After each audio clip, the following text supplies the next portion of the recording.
as we look at this topic, it would bring some clarity from the Scriptures. We'd look at a biblical look at this and be able to understand it, be able to understand why the flood, how large the flood was, and the purpose of the flood. And Father, just give us wisdom and hearts and a desire to learn truth. In Jesus' name, amen. All right, so we want to just give opportunity for one question from last week. One question, Rafiq, from last week.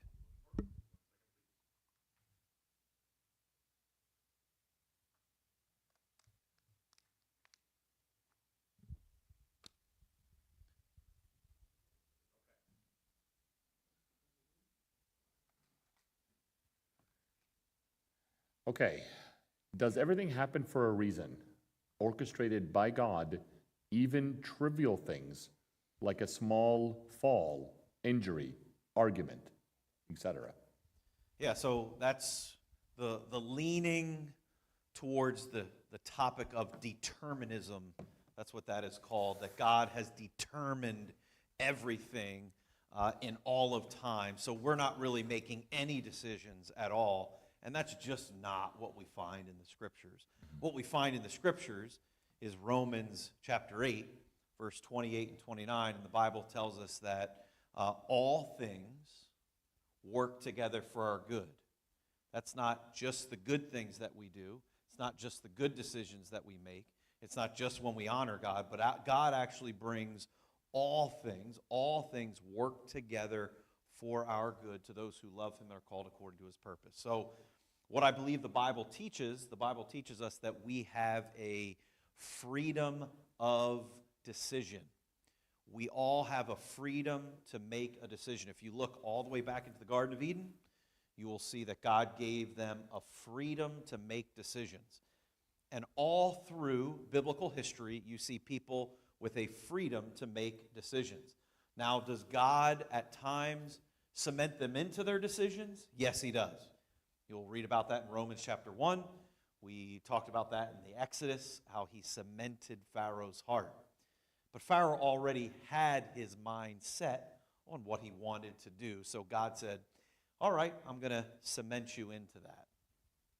But what I find is we have decisions to make all through life. And all decisions have consequences. Every single decision that we make has a consequence. Sometimes they're good consequences. Sometimes they're bad consequences.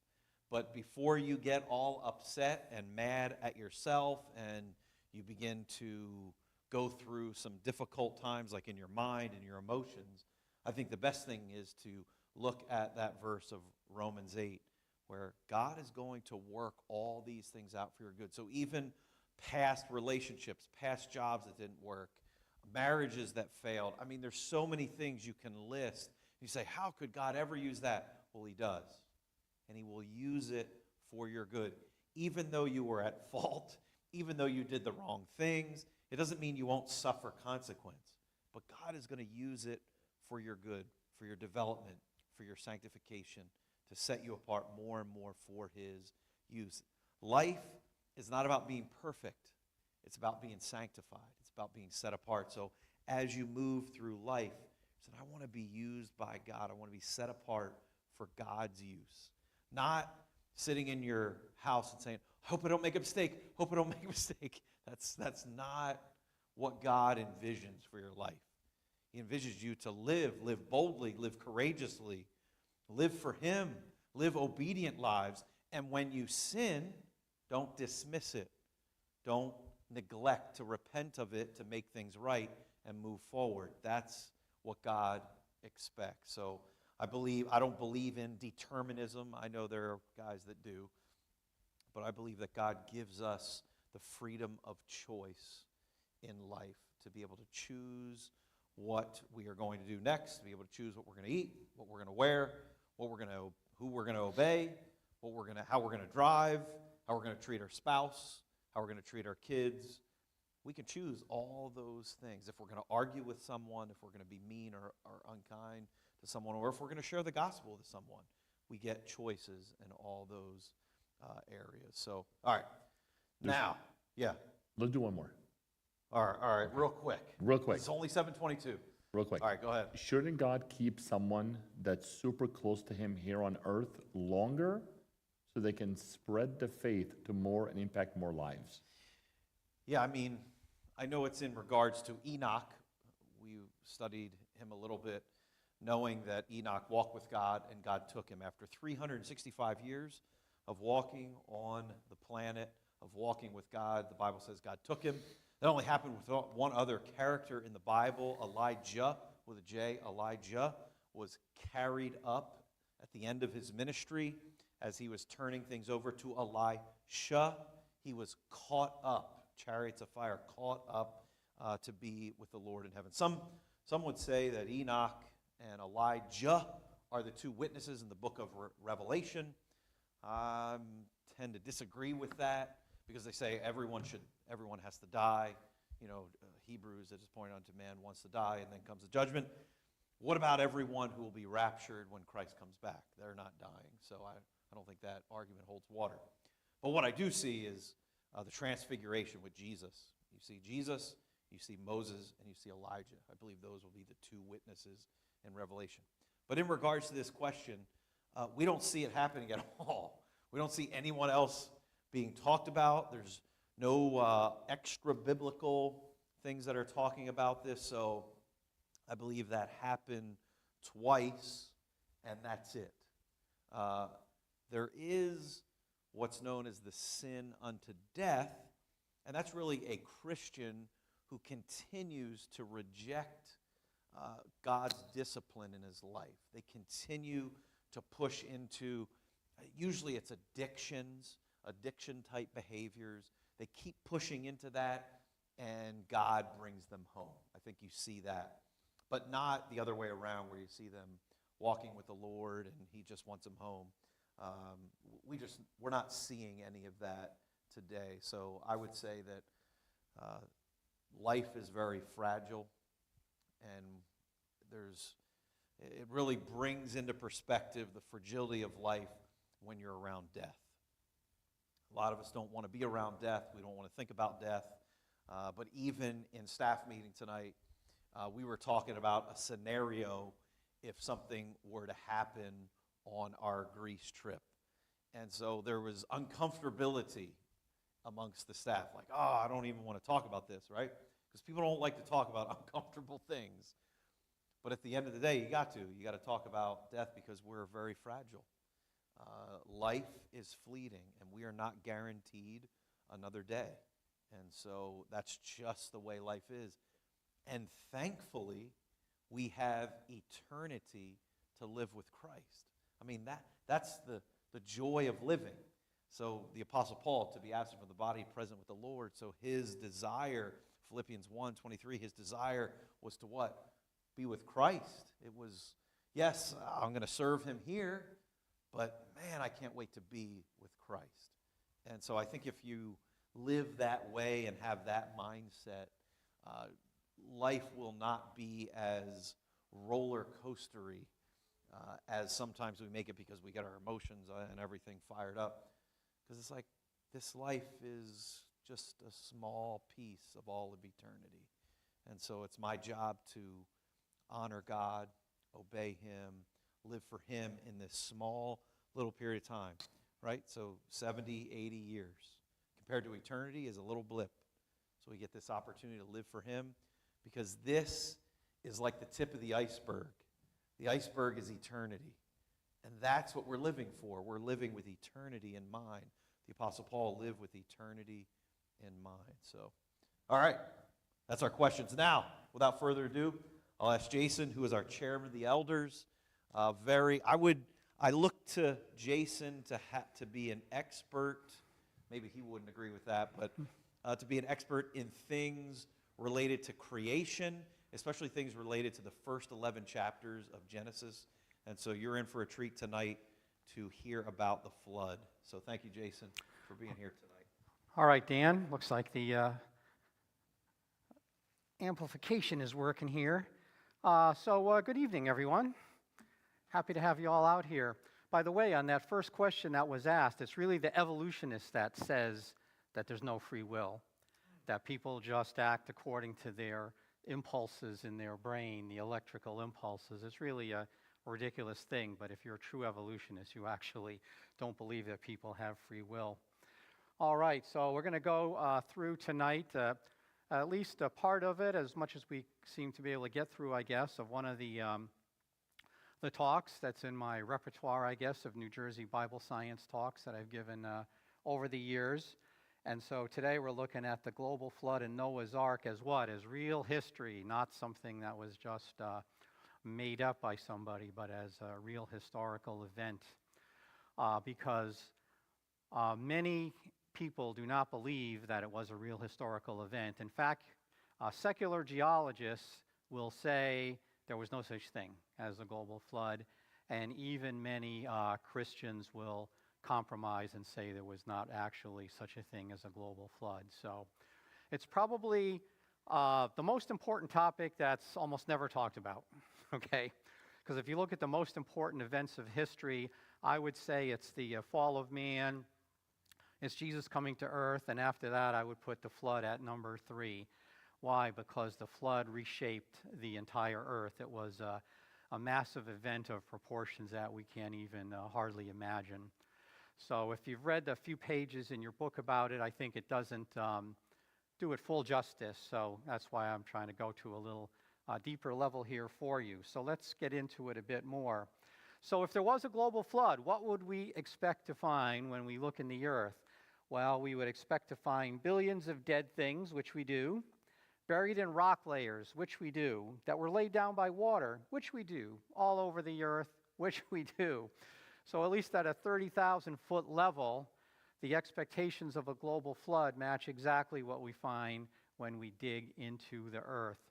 So why is it that this is typically not believed? Well, if we go way back to 2 Peter, it gives us a reason for this. So Peter here says, first of all, you must understand that in the last days, scoffers will come, scoffing and following their own evil desires. They will say, where is this coming that he promised? Ever since our fathers died, everything goes on as it has since the beginning of creation. That's the concept of a uniformitarianism, which geologists, that's what they practice. But they deliberately forget that long ago, by God's word, the heavens existed and the earth was formed out of water and by water. And by these waters also, the world of that time was deluged and destroyed.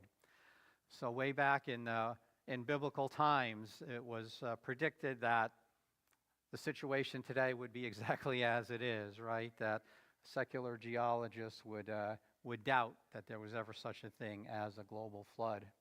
So let's just review briefly some of the events of this, which are described in Genesis chapter 6 through 9. So the Lord saw how great man's wickedness on the earth had become, and he was grieved that he had made man on the earth. And I found this is a very interesting statement, isn't it? Because God, he sees the future. He knows the future, right? He exists outside of time. And so evidently he knew, that God, that man was going to sin and that he would need to do something about that, like sending the flood. And he knew he would be sorry. He knew that he would be grieved that he had made man, but he went ahead and did it anyway. So I find that kind of an interesting thing. But Noah found favor in the eyes of the Lord, so make yourself an ark of cypress wood, because I'm going to bring flood waters on the earth to destroy all life under the heavens. Every creature that has the breath of life in it, everything on earth will perish. You are to bring into the ark 2 of all living creatures, male and female, to keep them alive with you, and you are to take every kind of food that is to be eaten and store it away for food for you and for them. So these are a little bit of some of the highlights of the beginning and background of the flood. So one thing we have to realize is as Christians, we shoot ourselves in the foot on this. So it's bad enough that the secularists make fun of the flood. But really, do we really believe it ourselves? If you go into the average nursery room in a church, you're going to see basically ridiculous diagrams like this, probably painted on the wall, where it looks like the flood was like a happy day at the zoo. And if you notice, there's like giant elephants and giraffes and stuff. And So this picture that probably all of us grew up with or have seen, we just have to get that out of our minds. That's not what it was like at all. And we have to realize, so what was the reality of the picture? Well, first of all, the ark was not a boat, right? It was not going anywhere in particular. It didn't have any sails or oars. It didn't have any rudder. What was the job of the ark? It was to float for about a year. That was the only big requirement of it. It had to float for about a year. And let's remember, too, now that Noah had about up to 100 years to plan and build the ark. And because he was the only righteous man and righteous family on the earth, he was probably well off, right? Probably God blessed him for the reasons that he was a righteousness. And he may have hired help, right? So we don't need to think that, Noah himself and his 3 sons, that they did all of this gigantic amount of work in a short time. This was no kind of rush job. God would say, hey, Noah, you better get going because in a couple weeks, the flood's going to start. No. There was like 100 years where Noah had, and he probably had it all planned out and things of that nature. And, some people say, they didn't even have a writing or language back then. Well, if you're going to build an ark, you probably got to make parts lists and things like that, So I think what makes more sense, and you'll see this if you visit like the Ark Encounter for Answers in Genesis in Kentucky, right? They'll take this point of view too, that Noah was a smart man, he was blessed by God, and he probably hired help to get the job done. Well, what did God really mean by build an ark? Experts say a flood like that could never happen. Well, you don't think God will send a literal flood, do you? Well, you'll never fit all those animals on the ark. An ark's a silly idea. So we're pretty sure that Noah was regarded as the crazy man up the street, right? He was the crazy man that lived up the street, but he had a lot of money, and if he wants to hire me to build an ark, all right, I'll take his money, right? But he was certainly not highly regarded, it doesn't seem. So here are the dimensions of the ark. It was about 510 feet long, 85 feet wide, and 51 feet tall. And this gopher wood, we don't really know what kind of wood that was, or maybe it refers to some kind of waterproofing process. And so there was definitely a waterproofing using probably some tree resin called pitch. And it had a single door in it. And this is what it looked like, not the silly picture that we looked at earlier. So how about the events of the flood? If we put it in our calendar terms for today, February 10th, so Noah and his family and the animals, they enter the ark. A week later, all the springs of the great deep burst forth, and rain falls for 40 days and 40 nights. So it's interesting that they were all on the ark for a week before anything started. And why was that? Well, if you think about it, it really makes sense, right? It would take time for the animals and the people too really to get conditioned to being on the ark. And so it makes sense that there would be some time before anything really got started. Now the flood, and so it rain falls for 40 days and nights, and the flood waters cover the earth for 150 days, and then July 17th, the ark comes to rest on the mountains of Ararat. The Bible doesn't say Mount Ararat. It says in the mountains of Ararat, which is a larger area in that part of the Middle East. After that, the waters recede, and eventually, October 1st, the tops of the mountains become visible. And you know the story. Noah sends out a raven. It comes back. He waits 7 more days, and a dove brings back an olive leaf. Aha, there's some dry land somewhere, and something is growing. And then after 7 more days, the dove doesn't come back. He says, I like it here. We're in this little place that I found. So by January 1st, the water had dried up from the earth. And by February 27th, the earth was completely dry and the ark unloads. And again, so there's probably a 2 months at the end of this, right, where I picture the kids saying, hey, Dad, can we get out now? No, not time yet. Next day. Hey, Dad, can we get out now? I think it looks dry enough out there. No. So for 2 months that probably went on. And why was there that wait? Well, I think the main thing was when the animals disembarked, they would need something to eat, right? And yes, they would have carrion, which is the remains of dead animals, but To give plants time to grow, 2 months were taken there for the animals to disembark. So again, there was some wait time at the beginning and some wait time at the end. And so we really look at Noah as the very first evangelist, right? It says in 2 Peter 2:5 that God protected Noah, who was a preacher of righteousness, and 7 others. So that's the 8 people that were on the ark. So even though he probably preached to people every day for maybe even 100 years, no one else came, did they? So you talk about a disappointment of with your preaching, right? If you preached probably almost every day for 100 years to all the people around you about the upcoming impending doom, and no one believed you, and so no one else came on the ark, that would be a little disappointing, I think. So here's a more realistic picture of what it was like. It wasn't a happy day at the zoo, but it was, in fact, probably the worst day in the history of mankind. Because if you were not on that ark, then you were a goner, weren't you? And so not a happy day at the zoo, but instead the worst day in the history of mankind.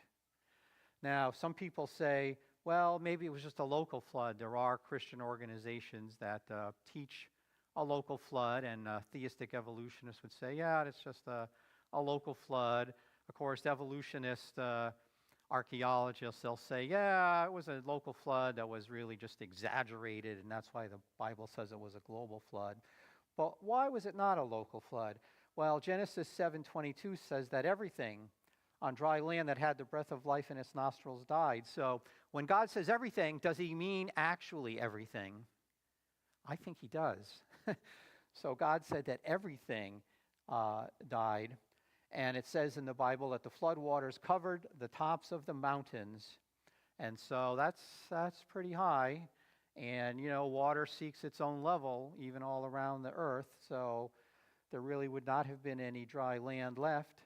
And, of course, Noah could have simply moved somewhere else, right? If this was just a flood there in that area of the Middle East, well, he could have just moved somewhere else. And why would he have had to save animals, right? And so really it just does not make any sense at all, this idea of a local flood. So who's ever heard of a local flood that covers the tops of the mountains, right? It just doesn't make any sense.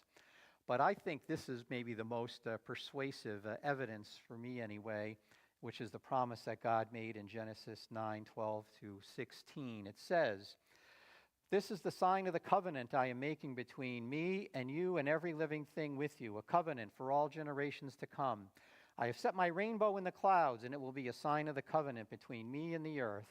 Whenever I bring clouds over the earth and the rainbow appears in the clouds, I will remember my covenant between me and you and all living creatures of every kind. Never again will the waters become a flood to destroy all life.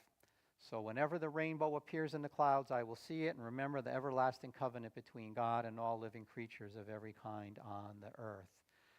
And I think it's captured well in a little cartoon here that says, hey, look at the beautiful rainbow. It's a promise from God that it'll never flood again the earth. So the entire earth as he did in Noah's day. And son says, well, my Christian college professor, he said that Noah's flood didn't cover the entire earth. So he told you it was just a localized flood? Yes, that's what he said. So he believes that God promised to never again send a localized flood, right?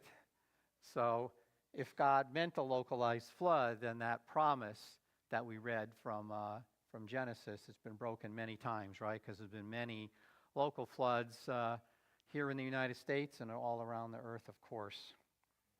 So there's really no good reasons to believe it was a local flood. So now if we turn our attention to the Grand Canyon for a few minutes. So here's the question.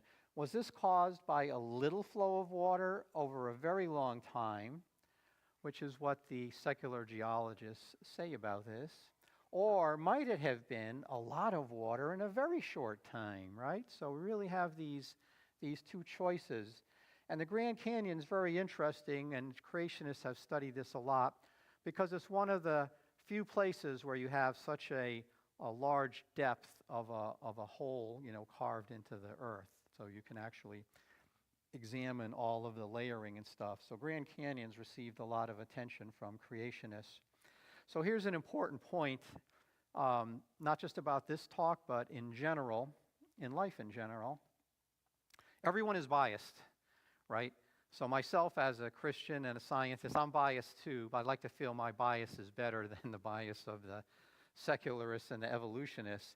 But in the end, there's really only two belief systems, two worldviews. There's the idea that there's no God, in which case something of an evolutionary nature must have happened because here we are. Or there's the view that there is a God and he was the creator. And so when we look at the data in the Grand Canyon, if I think evolution is true, I'm going to find evidence for evolution. But if I think that there's a God who created, I'm going to find evidence for the flood. Our interpretations are very much influenced by our starting assumptions, right? And this happens in all areas of politics and things, right? Democrats, Republicans will look at the same situation and have totally different answers of what to do, right? And so this happens in every area of life. Everyone has a bias. And when you look at the rocks and things, it doesn't come with any labels. So when you go to a museum and you see a rock, it has a label next to it, right? Or you go to a rock show or a mineral show, and it has a label next to it. Well, you know what? That label didn't come with the rock, right? A person, a scientist, someone hopefully knowledgeable, interpreted that rock to provide a label for it, but they've interpreted it amongst their own worldview and their biases. So there's nothing that we observe in nature that comes with a label. It's always interpreted in terms of some theory. And the theory of creation and evolution will typically come up with very different answers. So how about this thing you learned about in school, probably high school, called the geologic column? So if I'm a believer in evolution, what I'm going to see when I dig in the earth, I'm going to notice that as I go from older levels to newer levels, I do see some indications of an increasing higher order of animals. And they say that this evolution took about 500 million years to take place, to go from simple, sea creatures to everything that we know today. Now, the flood, though, I believe provides a much superior explanation for this. So at the start, at the bottom of the column, there's what we call the Precambrian, where there's really almost no fossils found at all. And then all of a sudden, and I have a slide on this in a minute, we reach the Cambrian layer, where it seems like every form of life suddenly came into existence all at once. And we believe that that's where the pre-flood flood boundary exists.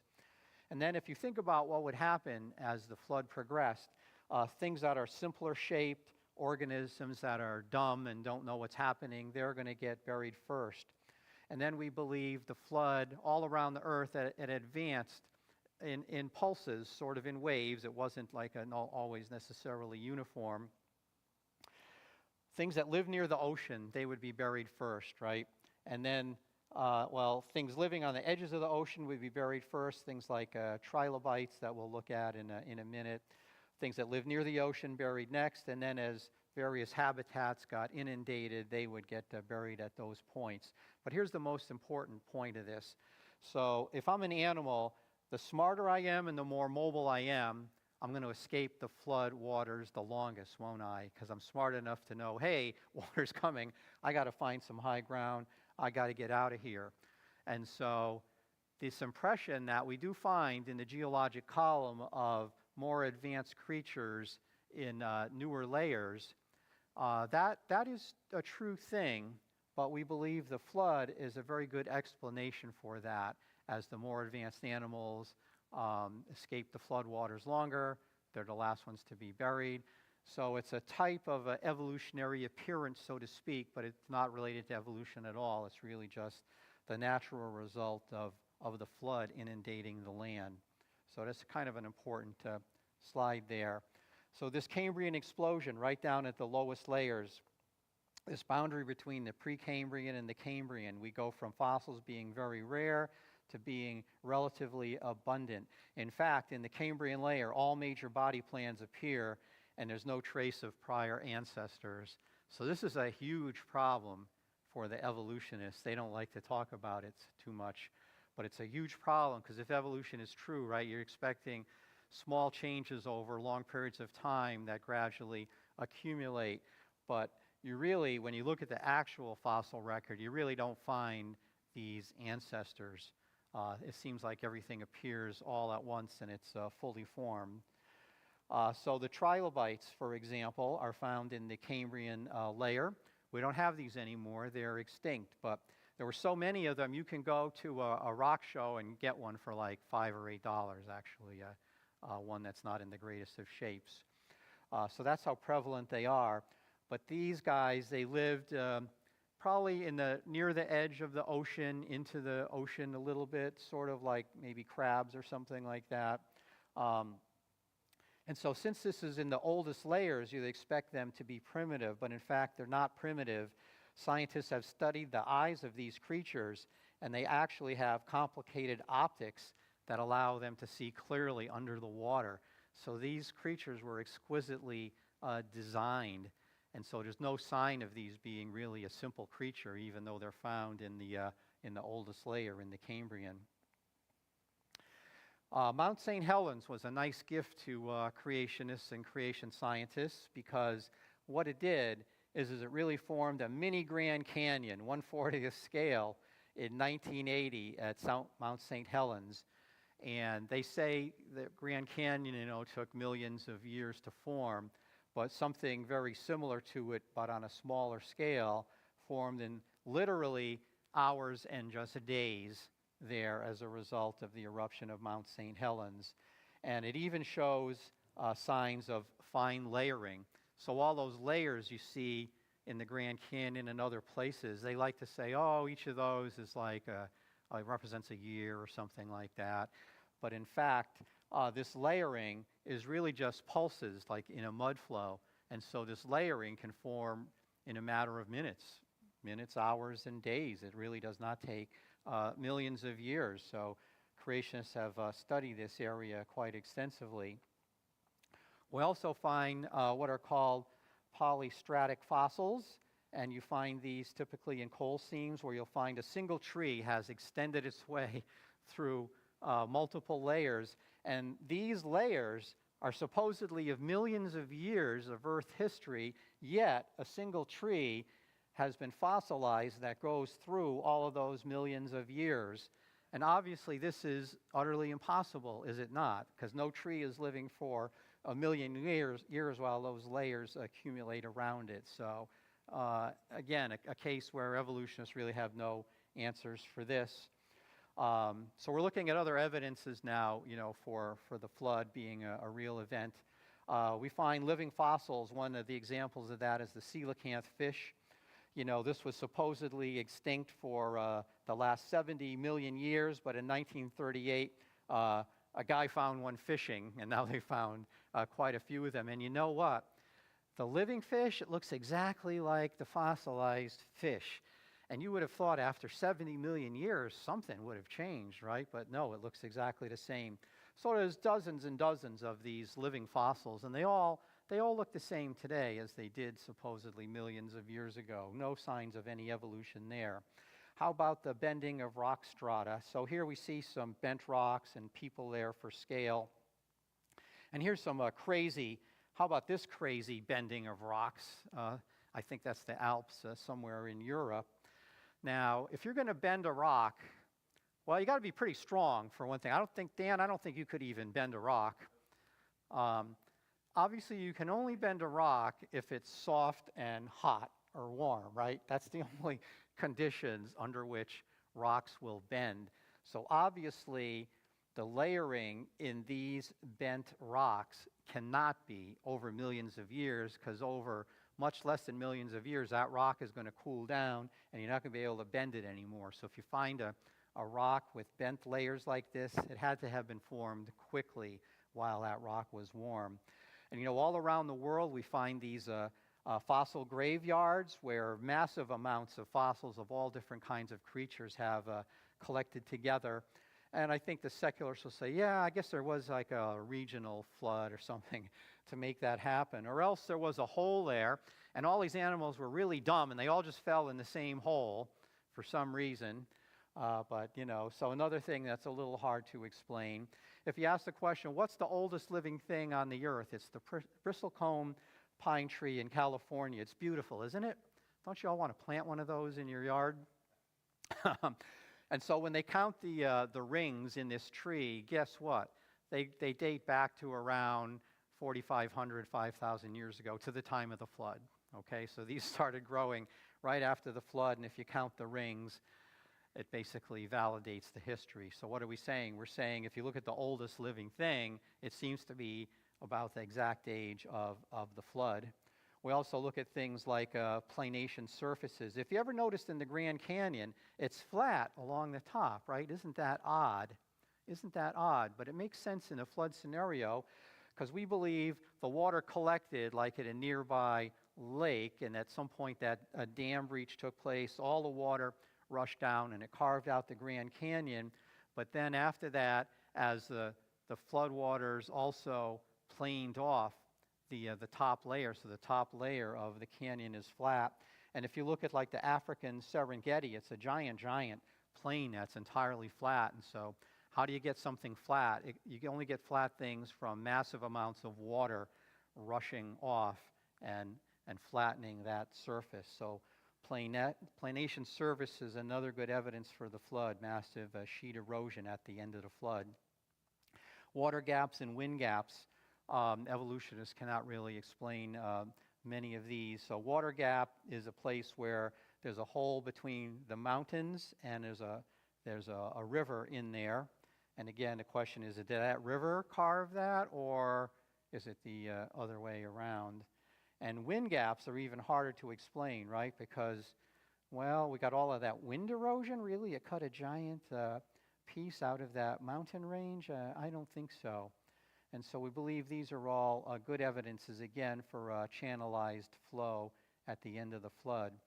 So how about, is the ark even feasible, right? Many critics will say, well, it's a ridiculous idea. But there is a man who studied this topic. I know him a little bit. So who was on the ark? Well, there were mammals and reptiles, birds, dinosaurs, yes, dinosaurs were on the ark, probably about 50 different kinds of them, amphibians, a lot of animals that have now gone extinct, and 8 people. But here's the key.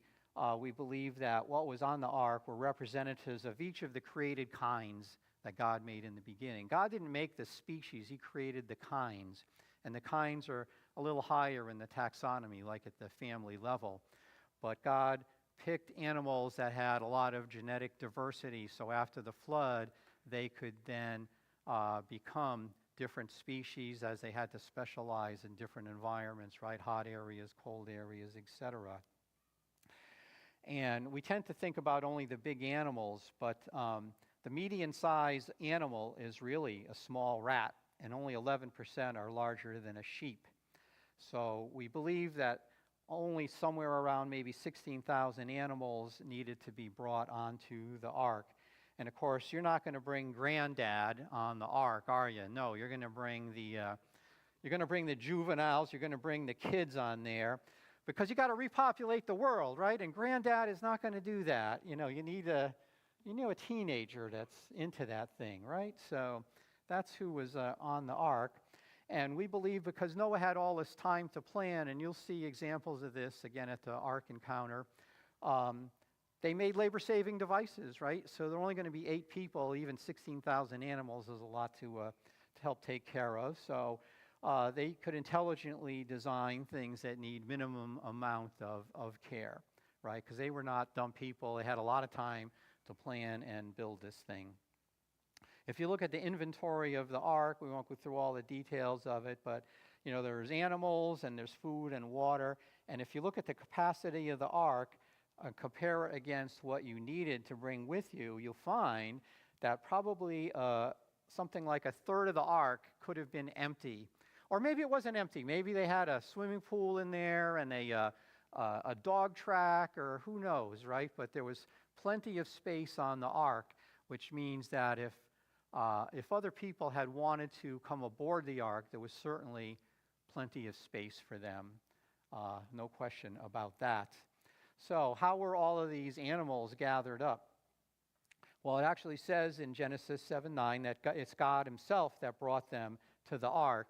And we believe that that's because God knew the genetic potential of these particular pair, and you would want ones that had a high genetic potential, high diversity, so they could repopulate better and expand into different subspecies as time went on. Also remember, animals did not fear humans prior to the flood, and so they would be much easier to gather up. All the animals were created vegetarians. Now, some of them may have started to go bad and eat each other prior to the flood. In fact, we think we did, but they were created as vegetarians. And we also believe at this point the Bible speaks about a migration instinct being introduced. And the Bible doesn't say anything about hibernation, but I think it makes a lot of sense. And as creation scientists, we believe that the hibernation instinct was introduced at this time. So it could have been that half or more of the animals were actually asleep the whole time, right? It's like when you bring your kids in the car for a 2-hour drive and they fall asleep right away, and when they get there, oh, we're here already. But you don't have to deal with them while they're sleeping. So it could have been the same thing with the ark environment. So it was not by any means any impossible task to gather up the animals.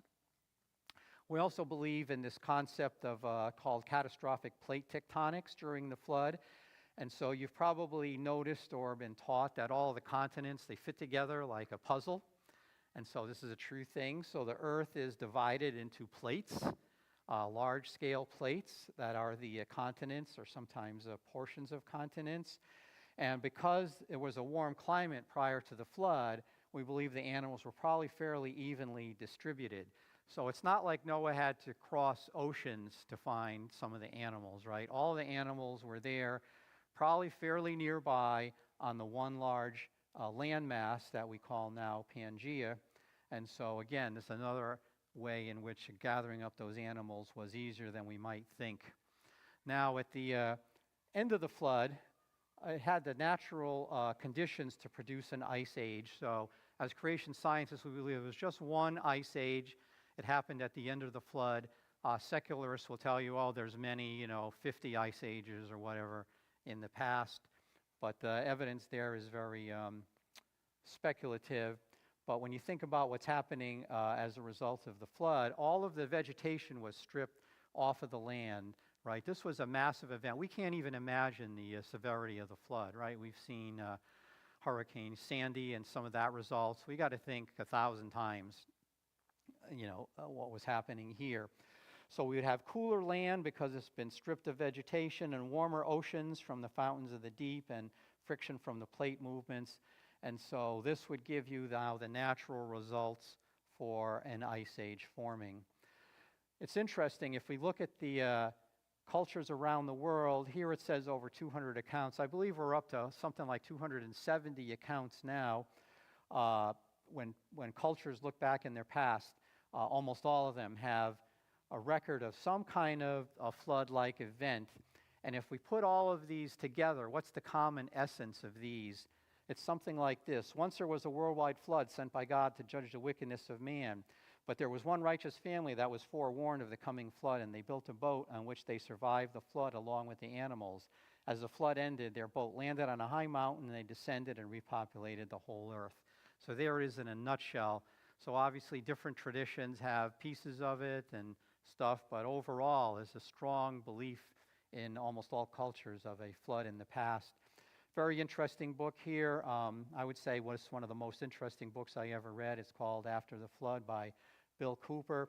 This man went into the libraries of Europe and found actual information in those libraries that go back all the way to Noah. Quite an interesting thing. Now, of course, Jesus viewed the flood as a real history, and so that's another good reason to believe in the flood. So how about the ark? Has it been found? The answer is no. And so the ark came to rest on the mountains of Ararat, which you can see on the map here is sort of a large area to the right of Turkey.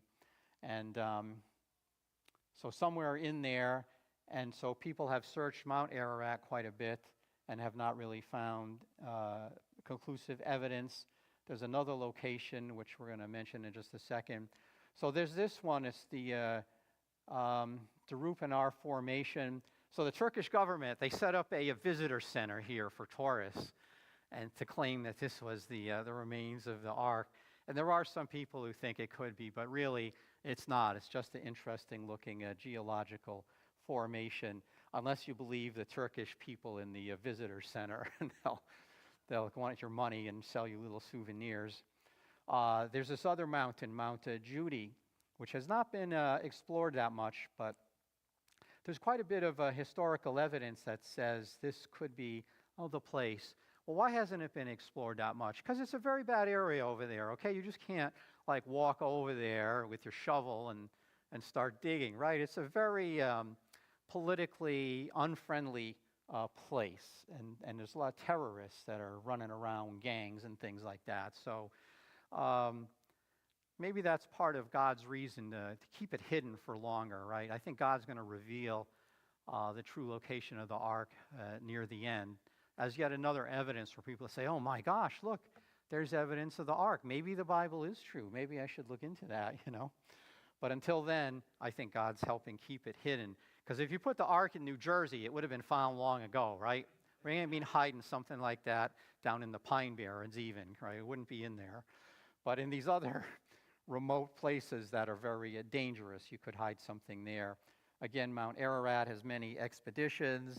Like one of the famous ones is this guy, Ed Davis, and he created a painting and say, oh yeah, the ark's sticking out of the glacier and stuff like that. And he believes that their family was ordained by God to protect the ark. So are these things true or not true? It's hard to know. Again, probably 50 different accounts about Mount Ararat.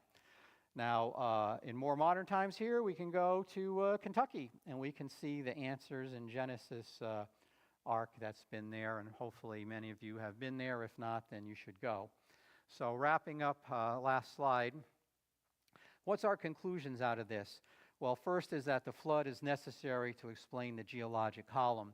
I've heard some creationists say, if the Bible didn't talk about a global flood, we'd have to make it up, because something has to explain the global column, and it's not evolution, so it would have to be something else, and a flood is a sufficient cause for that. And we've also looked at a number of historical and physical evidences that are consistent with a flood occurring about 4,500 years ago. And we've seen that it is, in fact, feasible that an ark, or think of it as a barge, could have been built to house around 16,000 animals plus the food and water needed. And it's feasible that they could have been cared for by 8 people, because a lot of the animals were probably hibernating, and they spent 100 years making labor-saving cages and devices. And so it was all doable for about a year or so. And continuous miracles were not necessary. Of course, God had a strong part in this, and I believe he kept the ark in areas of safer water. But don't forget, a lot of it was caused by the flood with tsunamis. But you only feel a tsunami as it comes to the land, right? If you're out in the middle of the ocean, my understanding is you don't really feel or notice much tsunami. It kind of goes right under you. So I'm sure God had his angels there, probably quite a few of them, helping push the ark around and keeping it in a safe place. And I think he's doing that out here too, by the way, on the Garden State Parkway. We got all these metal boxes going 70, 80 miles an hour, just a couple feet from each other. I think those angels are really, really busy, nudging here and there and that sort of thing. But every once in a while they miss one and there's an accident. Dang, missed that one.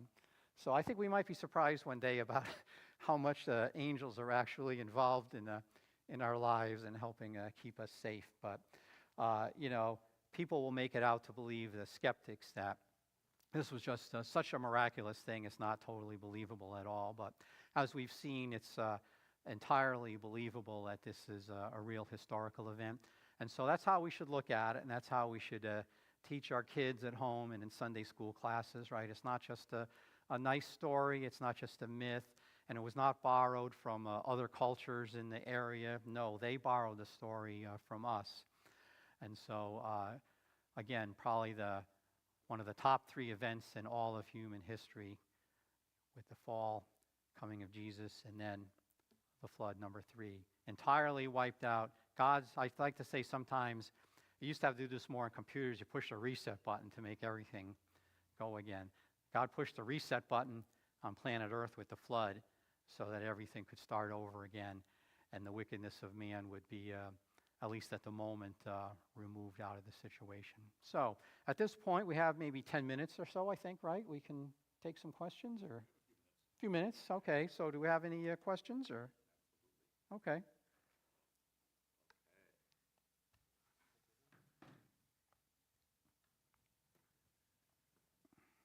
How many people died because of the flood?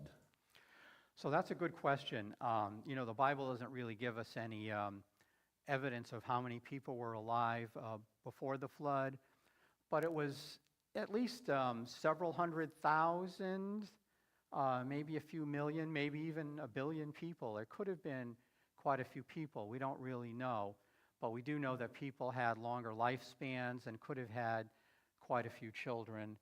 And so, we can only really guess at how many there were. It wasn't like the 8 billion today, but even today, if you go back just a few hundred years, we were more like just 1 billion, right? The population increase has been very drastic in recent history. So I would say it was probably a billion or less, maybe even just in the millions, but we don't really know. Related to that, some people ask, well, where are the remains then of all of the people that lived prior to the flood? So if you think about the amount of volume of sediment that was erased off the surface of the earth and redeposited, it's many, many, cubic miles. I mean, hundreds of thousands of cubic miles. So the odds of finding any skeleton amongst all of that are actually quite low, okay? So it's just, if you just do the math, you'll see it's almost impossible that you would find one. And if you did find one, how would you really know, actually, that it was from pre-flood?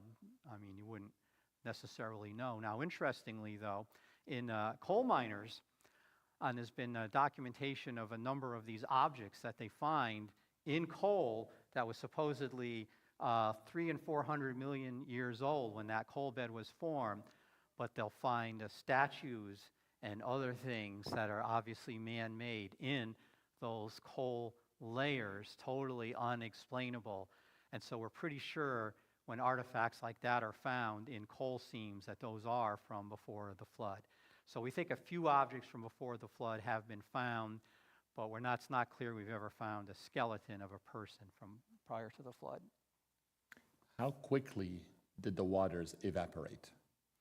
Well, if we looked at the timeline we had there, so day 150 was the peak of the flood, and after that the water started to recede, and it was really about twice that, about after a year, and so 150 would be about a little less than half of a year's time. But by the end of the year, it says that the land had been dried up. So it's about a year. About a year. The total was a year from the beginning to the end, the peak at day 150. Did the flood cause the continents to shift? In the Bible, in one point it says something along the lines of the land started shifting. Yes. So I had the one slide on it. We can have a whole talk on that, which I actually do have. So this idea of the plate tectonics is an idea that came about from secular scientists like in the 1960s, I think. And so creationists have glommed onto that. But in our view, the plates are not moving at centimeters per year, but they were moving during the flood at rates of meters per second. And so all of the continents, we believe, separated from the one landmass Pangea. They all separated out in about a year's time frame. And so it seems hard for some people to believe that. But when you think about a heavy thing that you start pushing, once you get it going, to keep it going, right, is fairly easily. The hard part is getting it going. And underneath the continents, there is the layer of the earth, the mantle, that is essentially like a lubricant in the moving of the continents. So creation scientists have done studies on the rock and have validated that this rate of meters per second actually could be achievable during the flood. And so how did the flood initiate? One of the maybe most common theories is that God sent an asteroid, meteor belt that hit Earth. That's what gave us all of the, the cratering on the moon. But a lot of them hit the Earth. That was sufficient to like crack the plates, to get them to be separated, and then to start them on their journey to move apart. So it's this catastrophic plate tectonics that took place during the flood. We believe that's how the continents separated. There is a comment someone may be thinking of about in the days of Peleg, how the earth was divided, but a lot of controversy on that. Some people think it was the physical earth, but other people think it was more of the just linguistic. Maybe Dan has some comments on that. But anyway, it's not clear exactly what that phrase means. But in any case, the common belief of creation scientists is in the catastrophic plate tectonics. Man was going to continue to sin afterwards anyway. Why not just strike down those who have sinned? Well, the Bible says all have sinned, right? So he basically did strike down all that sinned, because prior to the flood, all did sin, it says, except for Noah was found as a righteous man. I don't think that means he was sinless by any means, or his kids and their wives were sinless, but he at least honored God and wanted to do the right thing by God. And apparently, no one else did. Again, hard to believe, but you look at our world today, right, and all of the violence and evil in it, maybe it's not really that hard to understand. And don't forget, there's talk of the Nephilim too, how they were in place prior to the flood and also afterwards. But we also believe this was God's way of getting rid of all the Nephilim that had appeared on the earth at that time, because the goal of the Nephilim, who were satanic in nature, was to thwart God's plans, as Dan had mentioned in the last couple of weeks when we talked about that briefly. So, are human fossils found in the Cambrian level? No. So again, as I said, no human fossils are found deep in the geologic column. Okay.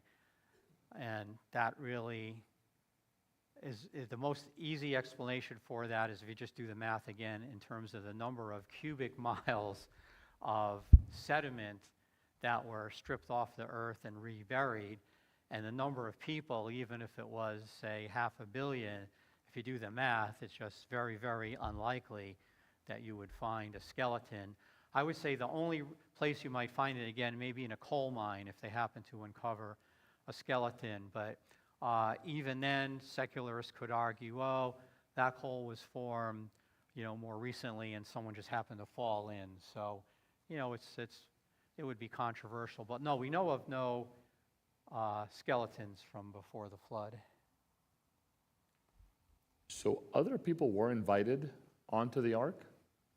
Yes, I mean, it says right there in the Bible that Noah was a preacher. So who was he preaching to? He's not preaching just to his own little family. He was preaching to, the entire neighborhood. If you see the play Noah at the in Lancaster at the Sight and Sound, they incorporate some of that in there, showing that Noah, he was witnessing to those around us. Kathy is nicely going to the right slide and showing that. But right there in 2 Peter 2:5, that Noah was a preacher of righteousness.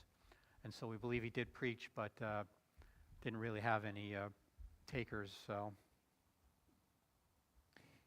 how big would the ark look compared to something today?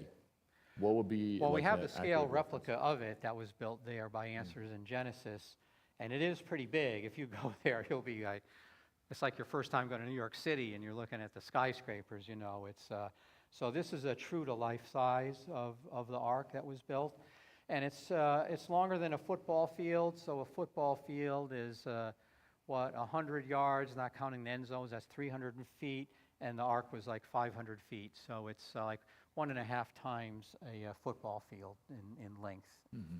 Yeah, so it's pretty big. What does it mean to rejoice in all things, even when suffering? Well, I think we rejoice in all things because we know that God is in control even during times of suffering. I'll just relate a little personal story on that. So when we had our youngest child, Hannah, was born, after a couple of days, she had severe heart issues. The doctor took me aside and told me, you got to prepare your family that she's going to die in the next day or two. But a miracle was done. People prayed for her, and they gave her a medicine that our understanding was only developed in the last few years. Prior to that, it had never been given to anyone other than an adult. But out of desperation, they gave her that. That brought her out of a critical condition. Today, she's fine and married and has her own child. But the doctor told us that he had never seen a couple that was so calm in the face of this severe situation, with the suffering that she was going through. And so, we didn't like what was happening to her, but we still had a peace of heart, that God was still in control. And if she died, well, we didn't want that, but she died, and we'll see her one day in heaven. But so I think you can have a peace and some level of joy, which is different than happiness, right? Happiness and joy are different things, but you can have some of that even in bad situations, because God gives you that ability to have that supernatural peace, because we're trusting in Him. For non-believers, is everything orchestrated for good? Oh, for non-believers, is God orchestrating all for good? The Bible doesn't say that, but I've had this discussion with people in the past, and there are differences of opinion on it. But I do believe that while someone who has become a believer, when they were not a believer, I believe that God may be and probably is directing some of their path. I don't know if you believe with that. But I've had people tell me, no, it's only after you become a Christian that God starts directing your ways. But I don't think that's true, because I think in many lives you can see things that seemed, I don't believe in coincidences or luck, but you can see things that others would call a coincidence or luck that were on a path that was drawing someone to become a believer. So I believe before someone becomes a believer, God is working in their lives to help bring them to that point. Amen. But in general, we have no reason to say that. There are non-believers who feel they have a good life and stuff like that, but in the end they're deceived into what is the final ultimate truth. That is amazing. And I think we need to do another Ark encounter next year. Yeah, everyone should go if you haven't gone. It's quite the place. I think it was one amazing experience.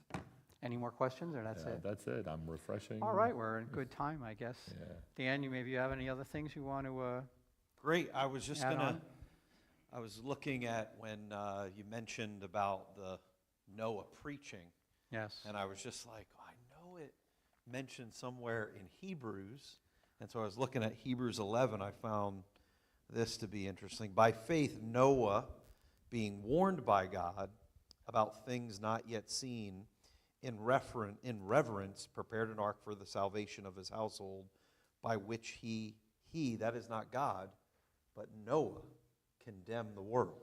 Mm-hmm. Also, the verse you brought up, being a preacher of righteousness, so that's a herald. He was bringing the news of judgment that was coming. He was seen as a prophet, the Right. prophet of bringing the news from God. And then you read in 1 Peter chapter 3 about Christ preaching to the evil, those who were evil in the days of Noah, and that is a reference to Christ speaking through Noah.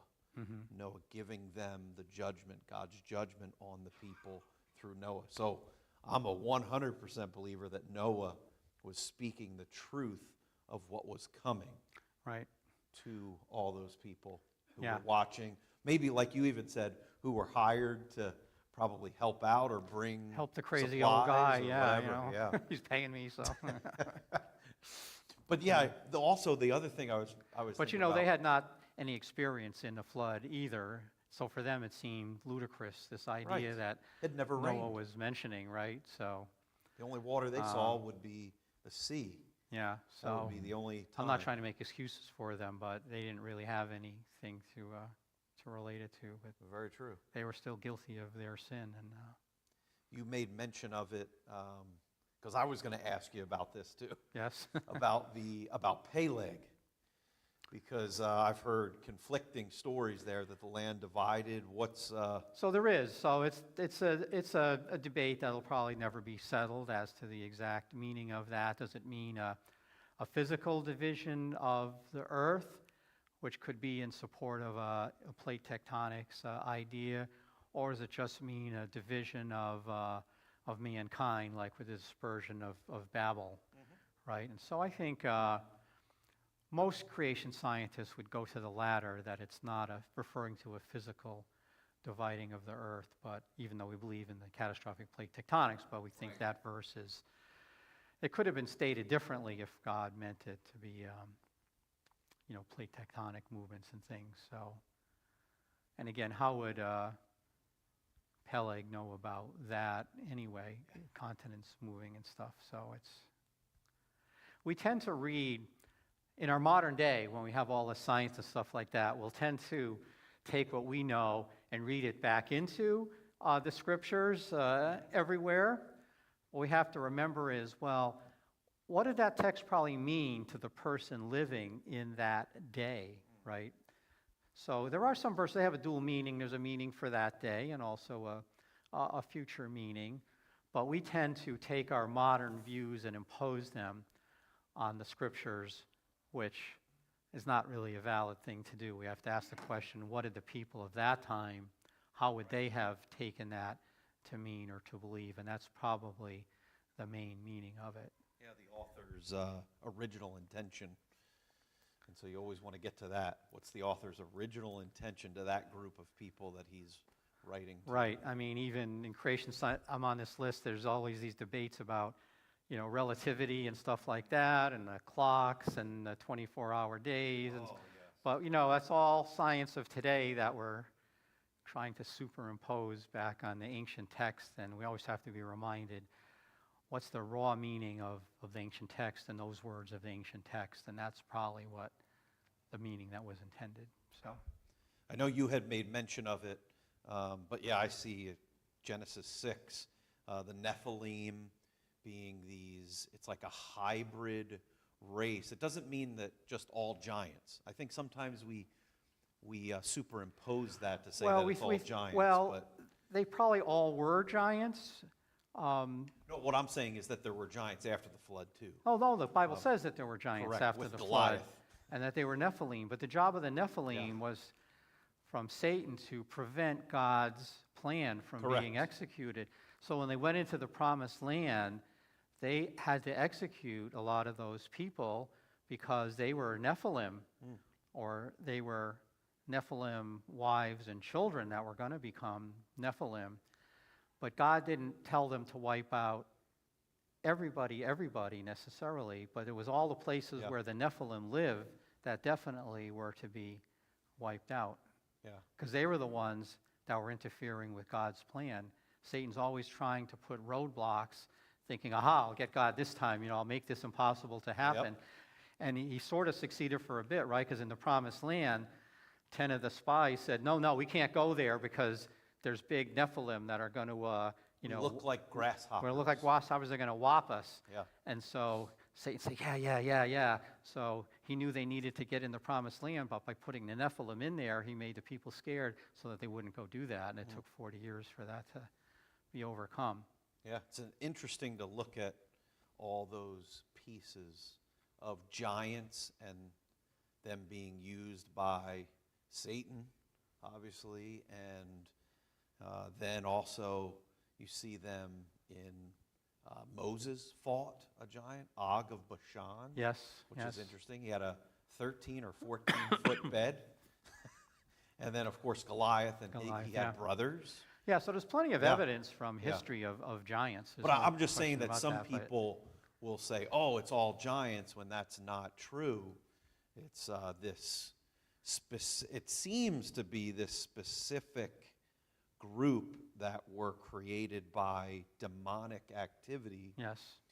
that's why they were destroyed. I'm not saying that the Nephilim weren't, or the Nephilim of the Promised Land weren't directed by Satan, but I tend to think that they weren't spawned by demonic activity. They were used certainly used by Satan to put fear in the people. Mm-hmm. But it seems as though God used this specific group to end that specific group. Do you see what I'm saying? It's like this specific hybrid angelic Right, after demonic. they took over the Promised Land, then they Yeah. more or less disappear from history because Satan had other avenues he was Yeah, going which to makes use sense too. to thwart God's Yeah, plan, right?